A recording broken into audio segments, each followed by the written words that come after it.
Welcome, everyone, to another Total Image Woman of the Week. We are here to introduce you to a wonderful woman-owned business. If you have been exploring the whole plant-based, vegan food thing that's going on out there. I mean, I've been vegan for 16 years, so that I'm fully entrenched in it. But I know it's growing in the movement, and sometimes it can get a little confusing out there. So I have a really fabulous guest who also happens to be from the Boston area, and she and I met, and we were trying to figure this out exactly because we both belong to several vegan networking groups. One was Vegan Mindset, which used to be an in-person group, and I think we met there originally. And then also there's a Vegan Women's Leadership group, which is totally amazing. And we reconnected again there. So our paths just keep crossing, which is not a surprise given where we live and that we're both vegan. And I love what she does. You should see. She is a vegan chef and also a food photographer. So everything she does is beautifully, beautifully photographed. But I want to welcome Diana Goldman. So welcome, Diana. Thank you so much, Ginger. I'm so happy to be doing this with you today. Oh, we're going to have a lot of fun. We're going to have a lot of fun. So tell everybody what you do and how it is that you came to do what you do. Okay, so as you mentioned, I am a vegan chef. I work in vegan catering. I do culinary instruction as well. And I've been doing that for about 7 years. So I did go vegan. I had been a very enthusiastic home cook at the time. And I went vegan sort of overnight. And I said, I have to figure this out. So I tried cooking a different recipe every day for a year. I absolutely loved the food. I couldn't believe the amazing ways that plant foods can come together in such delicious ways. And then organically, a business grew out of that because people wanted to have cooking classes. People wanted to have food prepared for them. People had all sorts of questions. I went and I became a vegan lifestyle coach and educator. I had studied nutrition as an undergrad, and I went back and got a certification in plant-based nutrition. So it just all sort of blossomed out of going vegan suddenly, and I followed my own curiosity, and then I found other people were curious, and there was an opportunity to teach people and to help people in their plant-based journeys as well. And then interestingly, with the pandemic, I've had a pivot, which has been actually wonderful for me. I mean, not the pandemic, but the pivot has been really, really interesting. And it's given me a whole new creative angle because suddenly I found myself, I'm used to having lots of people in my kitchen. I'm used to cooking and doing corporate wellness programs. I'm used to doing grant-funded cooking programs. And suddenly that all came to a screeching halt. So two things. I said, I have to figure out how to use technology in order to reach people. And the online learning opportunities are pretty amazing. So I've been doing that and doing a bi-weekly cooking program for the Sierra Club. And I'm starting one for the T. Colin Campbell Center for Nutrition Studies. Both of them are free. And so if anyone's listening and they're interested in joining a cooking class, so every other week, so I'm staggering those. I think, Ginger, you said that you might be posting how people can reach me. I'll put everything in the comments. I'm writing that down to get that link from you. Yes. Excellent. Yeah. And then, and people can just jump on.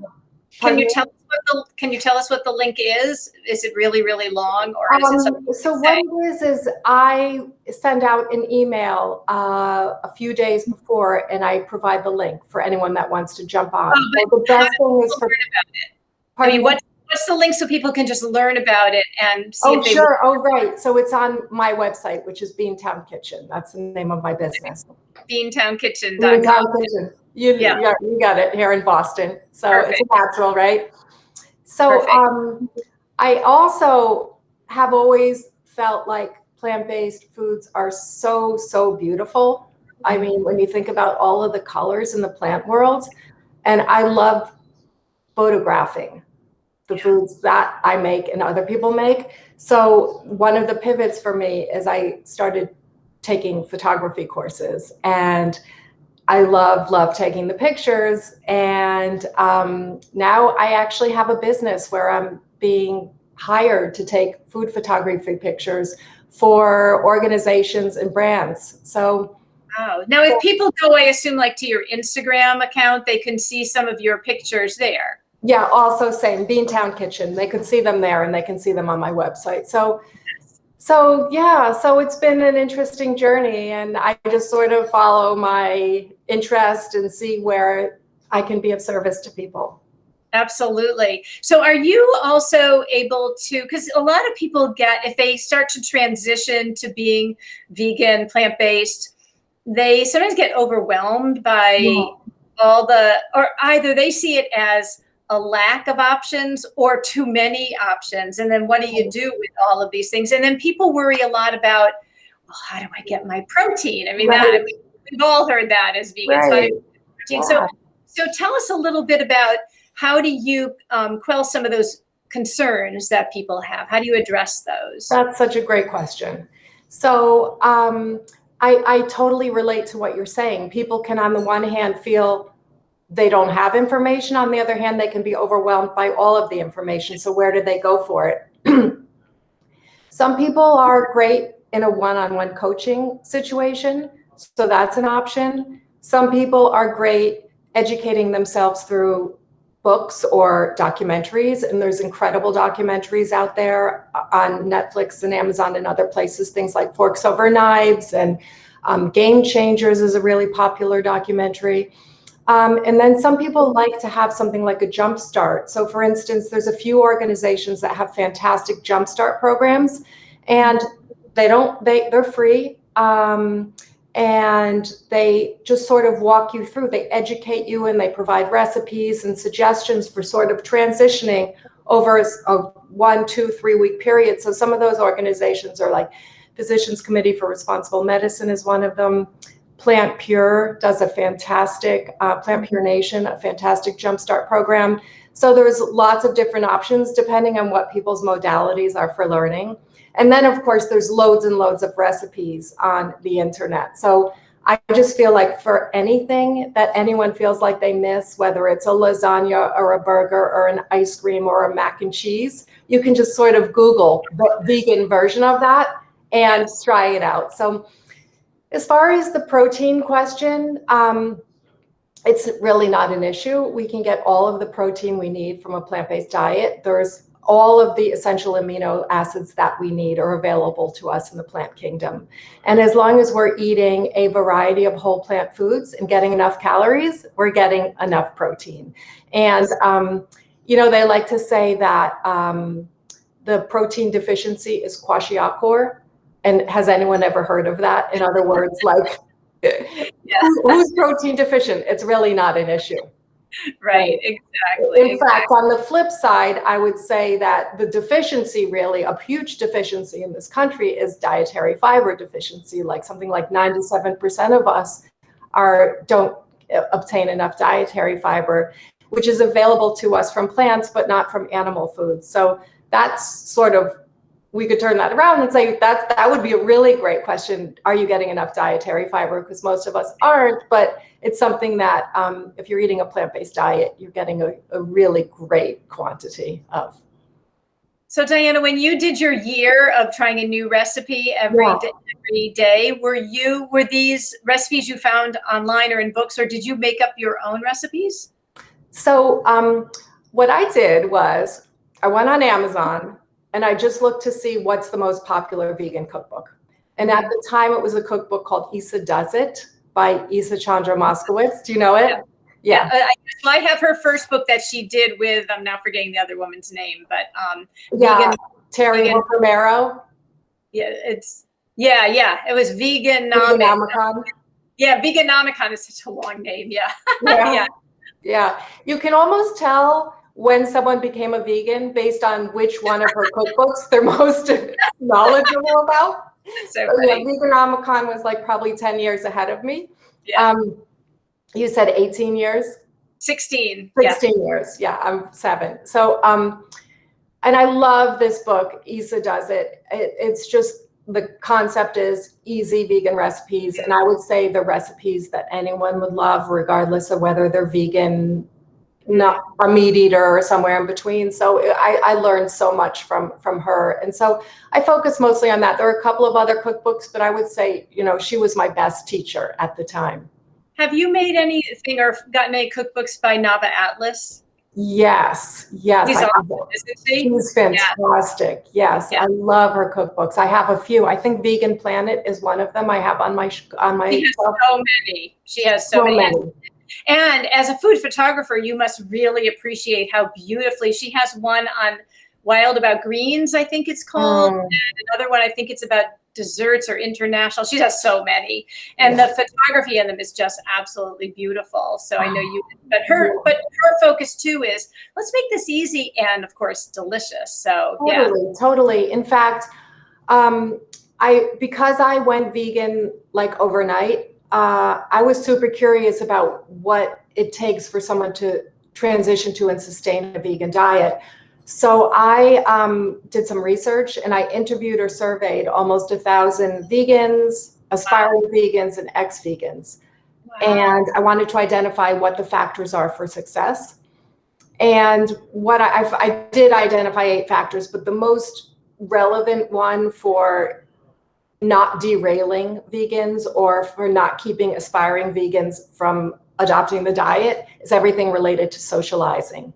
So it's like, my spouse is vegan and I'm not, I'm vegan, but my parents aren't. And that's causing conflict. Or what do I do when I'm invited to a wedding? Or what do I do? Like I want to have friends over. So I'm writing a cookbook and the recipes are focused on dishes, again, like Isa, where anyone would love them, regardless of whether they're just dabbling and curious about a plant-based diet or whether they're huge meat eaters or whether they're like full-on vegans. So I love to entertain. So a lot of the recipes I've just sort of created over the years, because of course I have people over who are eating all sorts of different things.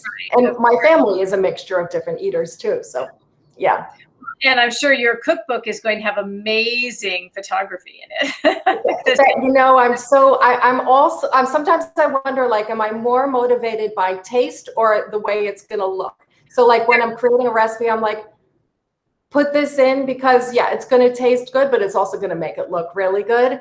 And it's important, when we eat, we want it to look nice. It's a big part of the culinary experience. With our eyes. I mean, I always, whenever I'm cooking, and believe me, I eat very simply and just make things quickly.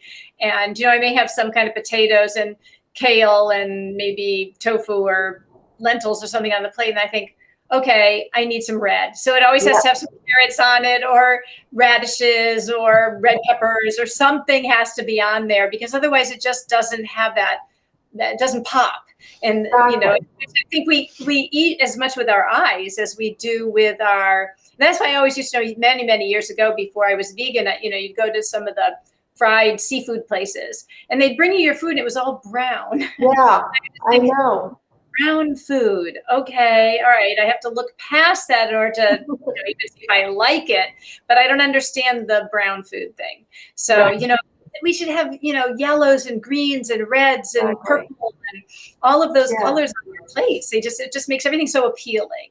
And, not only that, I totally agree with you. I mean, sometimes I almost feel sorry for food photographers who are having to photograph a piece of chicken because it's just, as you say, the colors are so one-dimensional.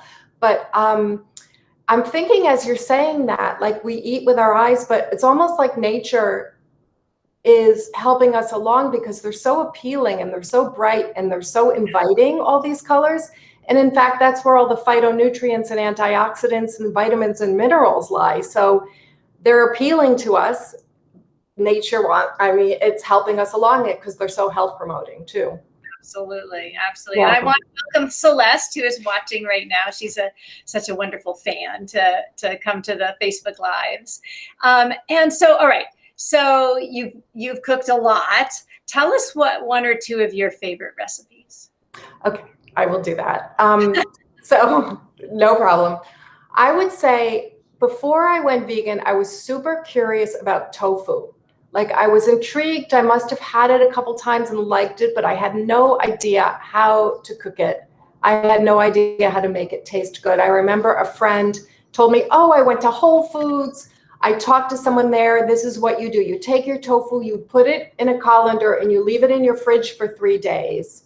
And then they have a marinade you could buy at Whole Foods and you put that on and you broil it. And I did that and it was really good, but it seemed like a long process.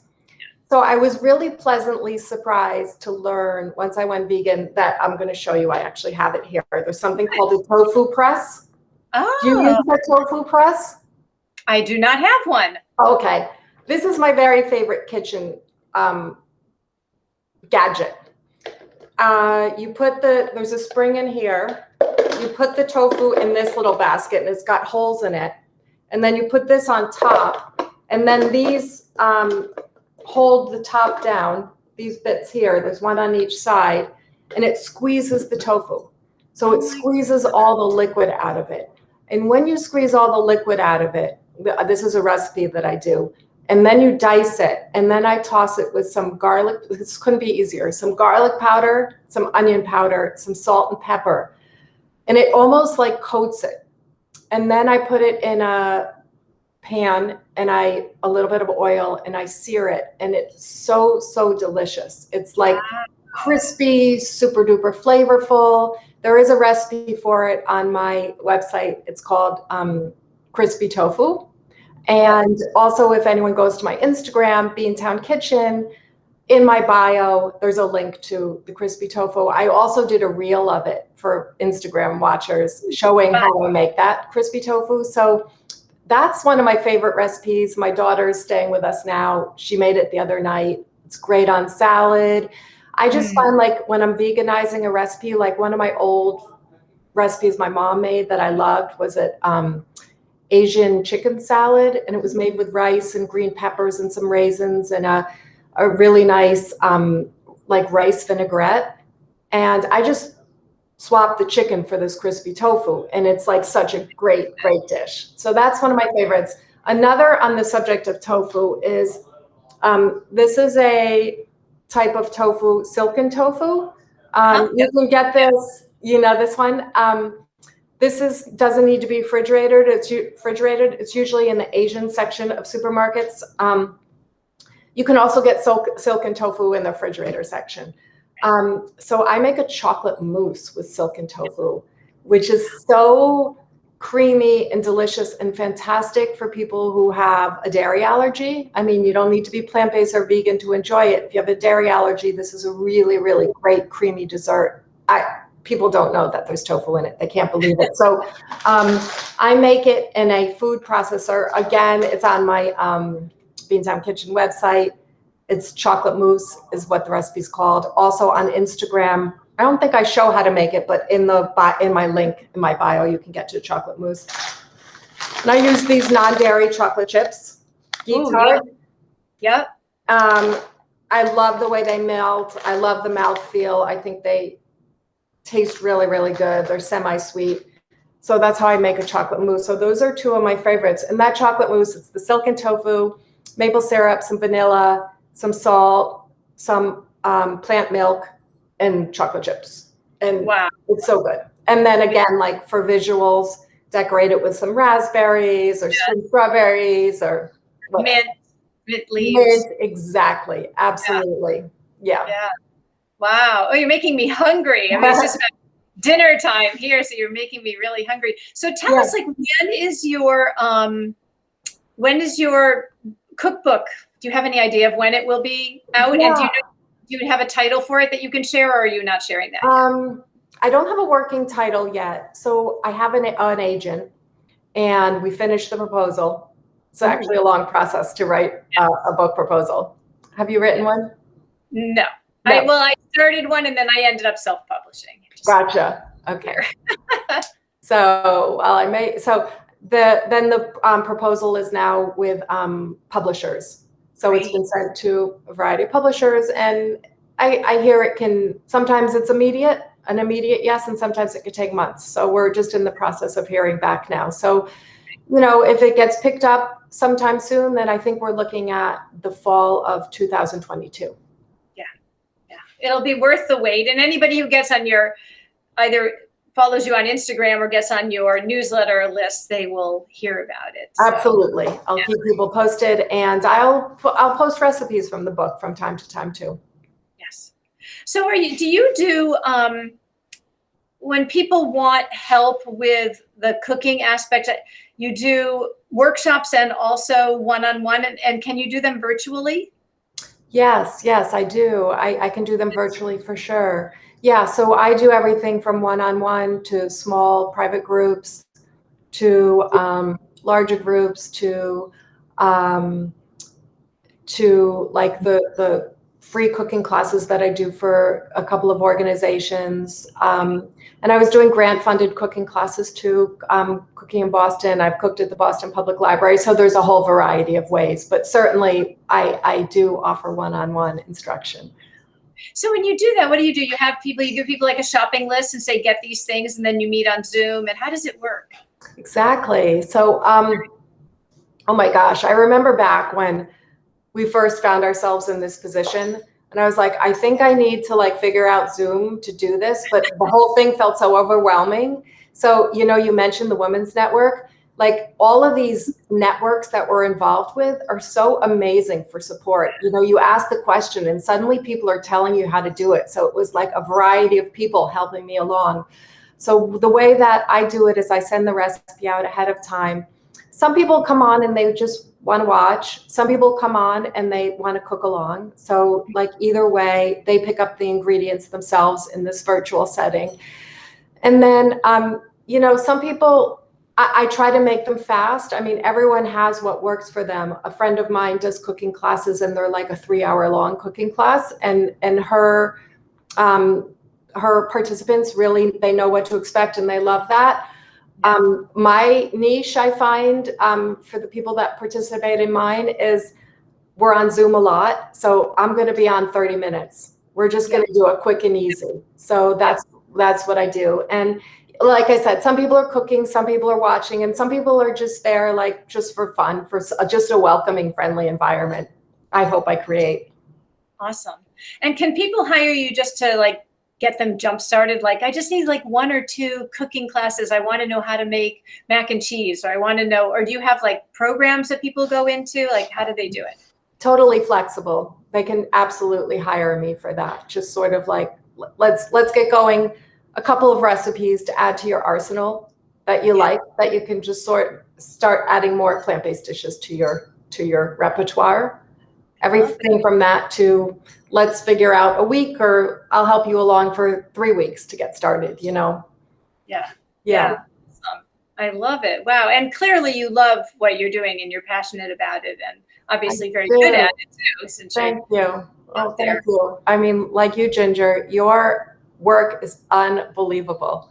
I love your porch videos. They are so much fun. And I learned so much from watching the way you style things. Like you show it one way and then you show it another. It's wonderful. Yeah, I love the work that you do. Thank you. And that kind of leads us into, what's one of your favorite things to wear? Like, what do you like? You can't leave the house unless you have this kind of thing on, a color or an accessory or clothing, or like, what's one of your favorite things? Okay, well, these days, I guess I'd say sweatpants, but right? Sadly, I did get to a point where I said, no more sweatpants. I'm putting on pants every day. I'm just forcing myself. But, well, I'll tell you a story about that. A few years back, someone asked me the question that I had not actually been asked before. Maybe it was a few years into being vegan. And he said, what is the hardest thing about being vegan? And I thought about it for a little bit. And then like what popped into my head, which I think is true, is the shoes. Yeah. And he looked at me like completely mystified. Like, what on earth are you talking about? Yeah. Because, right, people don't think about vegan as being beyond what you eat to sort of like what you wear and how you're entertained and stuff like that. So on that subject, my favorite vegan piece of clothing is these shoes, because you told me you were going to ask, so I brought them down here. I didn't want to surprise you. Shoes. Oh, very cool. I love these shoes. They're vegan. These are, it's like a non-leather, whatever, leather, fake leather. What do we call it? Faux leather. This is wood. This is plastic. I like them because I like the gold grommets and the buckle, and can you see them here? They're just fun and funky and hopefully comfortable. And comfortable. I like the platform. They're easy to walk in, and they make me feel like slightly dressed up. So I don't know. I think they're kind of youthful. So those are my favorites. Oh, that's really fun. I love it. I love it. You know, when I first went vegan 16 years ago, I had a moment of panic where, oh my gosh, what am I going to wear? You know, this is what I do for a business. How am I going to? And then I realized that I didn't have a lot of leather. I didn't have leather. I didn't have a lot of wool or silk, or I certainly didn't have any fur. But leather was the one thing. Of course, all my shoes were leather. And I remember going out shoe shopping, and it was way harder to find shoes. I was determined that I was going to do it, and I did do it. But oh my gosh, the options now, there are so many more now. Thank goodness that finding shoes that are not, hurting animals is so much easier to find. Yeah, I just wrote an article for the American Vegan Society. It's coming out any minute now, about alternatives to animal leather, bio-derived leathers, like from mushrooms or cork or pineapple or apples or flowers or all of these things. It's amazing, the technology out there, and that really some of the top designers in the world are heading in this direction. So, I mean, Hermes just came out with a bag that's made from, I don't know if it's mushroom leather or not. I think it might be mushroom leather. I'm not sure, but they see this as the wave of the future. So I love that you mentioned your shoes. I can't wait to read that article. I just think that is so exciting and fascinating and positive, such a positive change for the environment and for the animals. That's wonderful. Yeah. Do you have a favorite source or sources for vegan shoes? You know, I've looked all over the place. I have, my goodness, I've gone to, Lord & Taylor doesn't exist anymore, but I used to find them at Lord & Taylor. I would go to Zappos. There were a lot of different places that I would just hunt down the shoes that I was looking for, DSW, and, just some of the bigger stores, generally speaking. But I know there also are Will's Vegan Shoes in the UK has awesome options, and they ship free to the US. So I have some shoes. Yeah. So, and free returns as well. I had to exchange for size once, and it takes a little while, but free returns. And I just exchanged it for a different size. So yeah, it's, and that's only going to grow more and more now, which is really exciting. So. Oh, that is exciting. Oh, that's so good to know about Will's. Absolutely. I recommend checking it out. And he doesn't just do shoes. There are other things on there too. And he's been expanding and pivoting with all that's been going on. But Diana, I want to thank you, and I want to thank Michael and Celeste for watching. But Diana, I want to thank you for being such a great guest. This was so much fun. And I will make sure all of you go to beantimekitchen.com, and also on Instagram. I will put all of the links in the comment section as well. But I want to thank you for being a fabulous Total Image Woman of the Week this week. Thank you, Ginger. I loved it. Thanks so much for having me on. My pleasure. All the work that you do. Oh, thank you. Thank you. We both do very fun work. We do. Sure. We're lucky. Yes. And I want to can't wait to see you in Boston in person sometime soon. Oh, I know. Wouldn't that be nice? And yes. It'll open up eventually. It will happen. And in the meantime, I'm sure I'll see you on the Vegan Women's Leadership networking groups as well. But, and Celeste enjoyed it and says thank you too. So thank you, Diana. I hope everybody here watching, whether watching it live or the replay, has a wonderful, safe, happy, healthy, relaxing weekend coming up. And I'll be back again next week with another Total Image Women of the Week. So have a great week, everybody, or weekend.